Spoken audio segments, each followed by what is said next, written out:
Hello everybody and welcome back to Space Engineers. For today, do you ever find yourself loading into a world and deciding same old world every time? Sure, you can spawn on a different planet, but it's still the same. Today I'm going to show you my top 10 mods to make Space Engineers more realistic. But let's get straight onto it, shall we? So we'll start off on the Earth-like planet. Yeah? Most people, when they create a new world, they start on an Earth-like planet. So let's fix that, shall we? And let's get straight on to the first mod. Yes, the first mod is the water mod. And because why not, I'm also going to show a planet in there. So this planet is the Helios Transformed. All of these mods, by the way, are going to be in the description down below, as well as where you can join the Discord. Neat little plug in there. But yeah, so if you like the sound of any of these mods, it's all going to be down in the description. You can easily just click on it and go straight to the Steam point of where you can download it. Anyway, so like I say, the first mod is the water mod. Now this adds, as you can probably guess, water. So it allows blocks to be buoyant. Obviously you've got depth. If you go under here, you'll start drowning. I'm in creative, so I won't drown.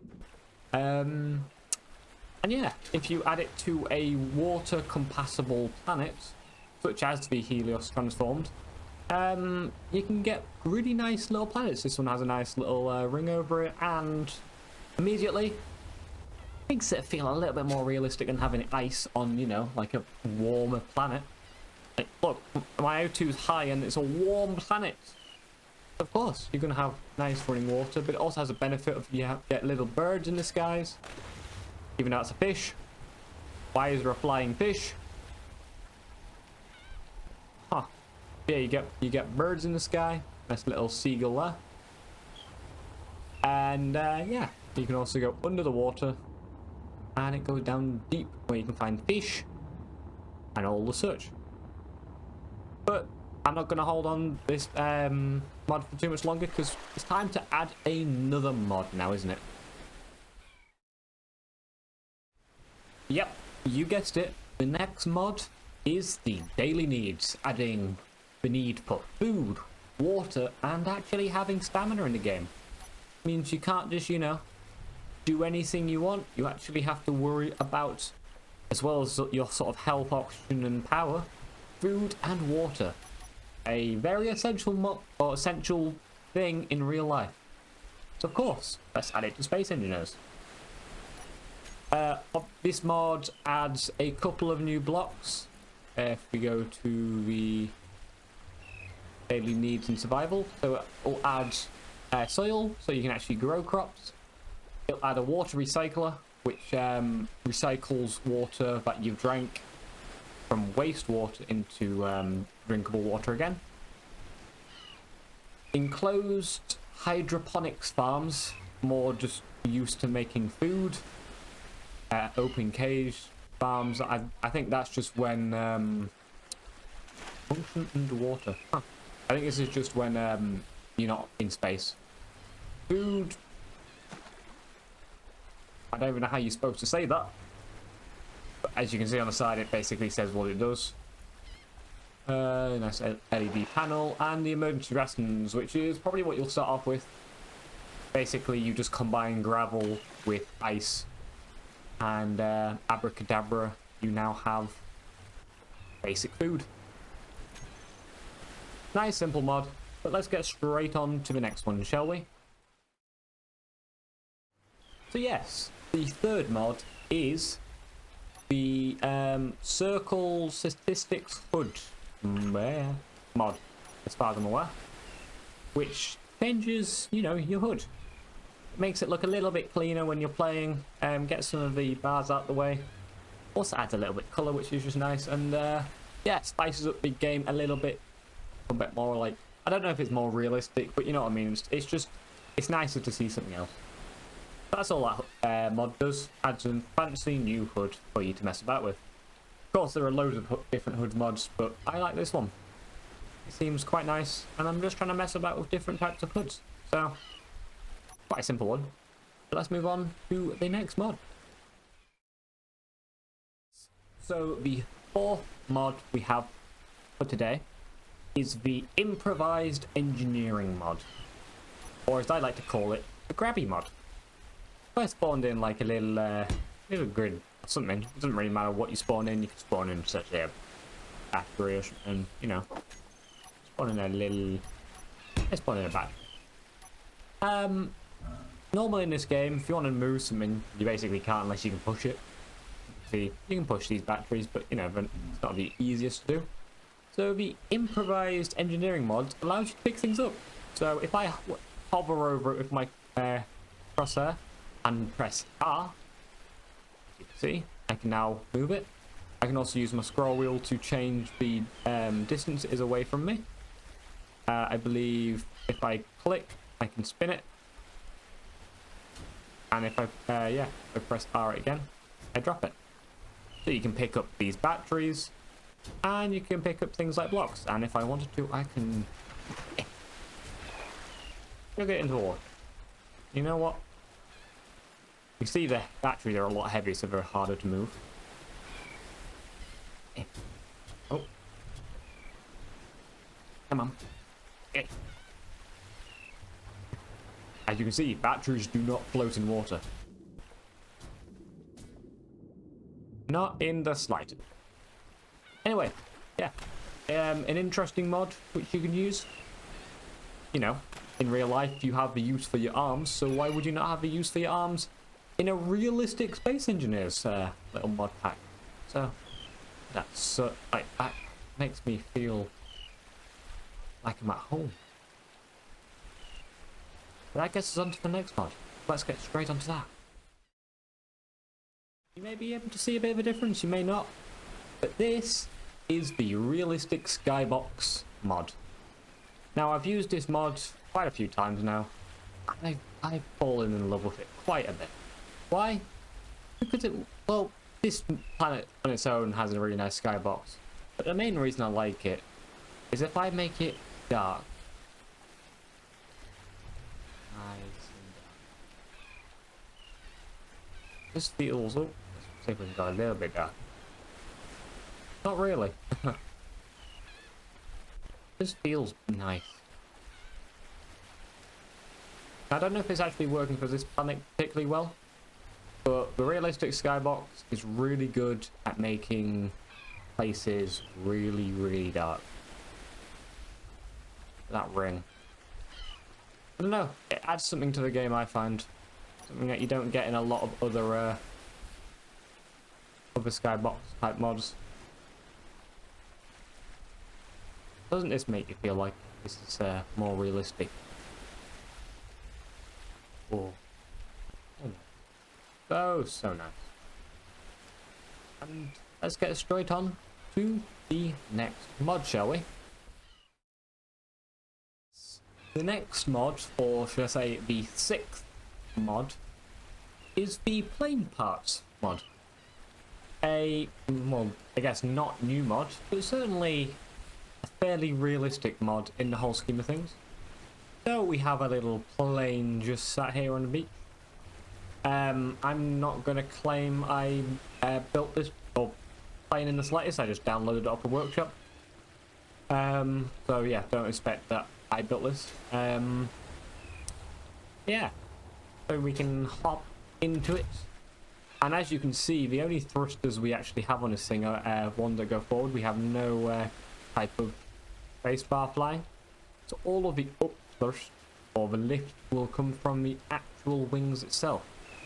I press number 1 to unlock the parking brake. We can just hold W, and as you can see, we take off. A cool, simple mod. A nice little bank and turn over all the nice trees. And as you can guess, this only works with planets that actually have a bit of an atmosphere. Yeah, Pretty cool mod. Do a little bank and turn, and let's also do a bit of a landing, shall we?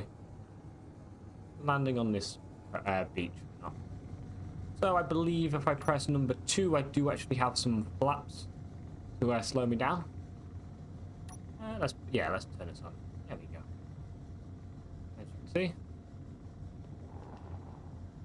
As you can see, we're decreasing nicely. Now the water mod also adds a little altitude bar, which is kind of nice. Gently down. There we go. And another perfect little landing. Landing on the beach. Go fast enough to probably take off again.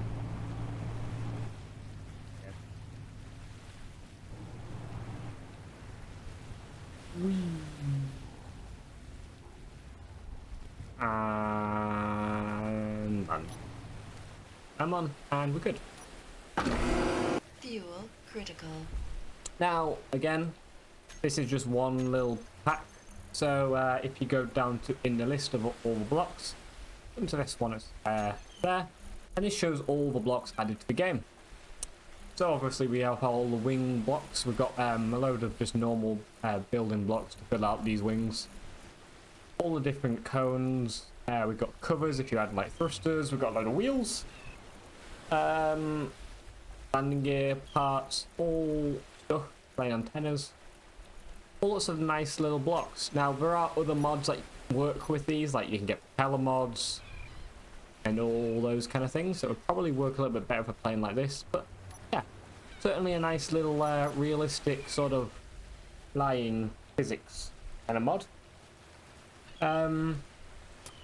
Yeah, let's go straight on to the, what would it be, the 7th mod, shall we? The 7th mod we have for today is the Build Vision mod, as you could probably guess. And that is a really just quality of life mod. You know how you have so many different sort of blocks, especially the most annoying ones for me are lights.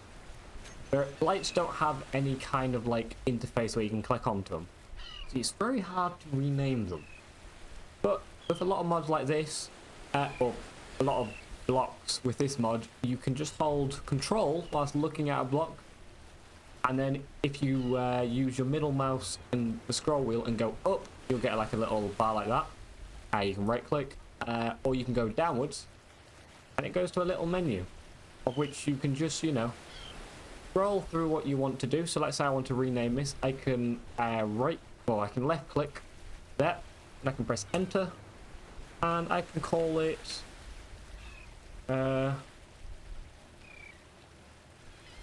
Rockets 1, and then press enter, and then right click, and now that is named to Rocket 1. So much easier way to build, and it sort of makes sense. It's like you're probably, you know, you've got space tech, you can probably like work it out. You don't have to go into all the control menu and stuff, like, because the other option is you hop into the seat and have to go through the list of all these different things and just try and find which one it is. Like, oh, like how are you supposed to know which battery you're looking at? Fuel yeah, critical. just makes it a little bit better quality of life. So without further ado, let's move on to the 9th. Oh, 8th. 8th, yes. Let's move on to the 8th mod. Yeah. The 8th mod is, of course, the paint gun. How many times have you been building in this game and you have to sort of paint a load of different blocks? You know, so let's say I wanted to paint these in red. You can paint. It's just sometimes you like, I don't know if we have any particular here. Oh, there we go. This is a good example of it. If you're trying to paint this bottom block here, you're never going to be able to paint it because you're going to paint this LCD instead of the actual block you want to look at. So when you actually get the, you can go to, or when you actually build the paint gun, you can go to the character tools, have a little paint gun option. There we go. And if I press K, so you'll get the paint gun, and you'll also be able to make paint chemicals in your assembler. Paint chemicals literally just require gravel, so yeah, really nice and just cheap. And then you can just, you know, look down at the build and click. How nice is that? Tells you exactly what you're looking at, and you can paint it all. Even works with the mirror mod here in the creative. You paint both sides. How nice is that? Paints just what you're looking at. Look at that. Perfect. Now, my personal opinion, this should be in the game in the first place. There is no reason why this should not be in the game. It makes building so much nicer, and of course, you can't magically paint stuff in real life, you know, using using it, can you? You need some kind of paint gun, being a spray or a paintbrush. This sort of makes sense. Also, let's move on to the 9th mod. Okay, so the 9th mod that we have for you today is the Better Spotlights mod, and it pretty much does as it says on the tin. It makes your spotlights have a much larger range. You can see 1,000 meters, 1 kilometer of range, which means even these trees right in the distance over there, they're getting lit up. If you compare that to a regular spotlight in this game, which is probably closer to maybe 100 meters, like, what would it be, like 100 meters, 200 meters maybe at most, even? I think it's even less than that. Gosh, is it 50 meters or something? You see those trees back there not even getting lit up at all. When you have the full power of 1,000 meters, see how much it lights up. Now you may be asking, hey Chief, why on earth would I want a light that can range 1,000 meters? So, how many times have you built a rover? It's been nighttime, you've been trying to drive back, and you can't see anything because it is utterly pitch black. Well, there you go. Now you can see as far as you like. So this equates to the large grid and the small grid spotlights. It also equates to the movable spotlight, all spotlights. And yeah, it allows you to see very far. Now this isn't a like new block added to the game. It literally just overwrites the spotlight in the game. So any of the builds that you have built with spotlights and you have that mod on will immediately apply, which is very nice indeed. Yeah, that's the spotlight. It's very simple, and you can imagine, you know, spotlight like a meter by a meter cube probably has a good range. So before you tell me, hey, that spotlight mod's unrealistic, no. Look at the size of this spotlight. It's bigger than a flipping human by like 4, 10 times, like I don't know, like 15 times. So yeah, this is realistic. Anyway, let's move on to the 10th mod, shall we? Okay, so the last mod for today, the 10th one, is the Smooth Voxels mod. Now, another very simple mod. Now, like, as you can probably tell, all of these mods, they don't really change the game drastically in the sense of how you can play it, but they just sort of make quality of life things a bit better. And the sole purpose of this mod is, as it may sound, to smooth out the voxels, especially on things like hills. Now, for a lot of sort of more custom based planets, it's actually a bit better, but in certain cases, on things like hillsides, the voxels can be very rough, making vehicles such as small rovers, it makes it almost impossible to be able to climb. But this mod smooths all that out to a degree, or it tries its best to, and it means that if you have got a smaller rover, you probably can actually climb these sort of hills. You can see it's very smooth, much smoother than a lot of hillsides. So yeah, just a little quality of life mod which smooths out your voxels and makes it so you can actually build. But that is all the mods we have for today. If I can just get back over here. Yeah, that's my top 10 realistic survival mods that I would recommend you use if you want a realistic Space Engineers experience. So, if you have any other mods that you would suggest or that I haven't mentioned in this particular video, of course I only listed 10, there are hundreds of mods out there, so it was a hard decision to narrow it down to 10. But if you have any other mods that you think you would recommend more than any of the ones I've said, of course, list them down in the description below. I love to read all your comments, and if you make a comment in the first even just a couple of days of me uploading, I'm almost certainly going to respond to you. So, yeah. And if you would like to join the Discord, link in the video description down below. Come hang out with all of us, chat with us. You can even ask me any questions if you want to. So yeah. Anyway, that's all I have time for today, so thank you so much for watching, everyone. Hopefully you enjoyed this video. If you did, as always, like and subscribe, helps me out absolutely immensely. My name has been Quantum Chief, and I'll see you all in the next video. Bye!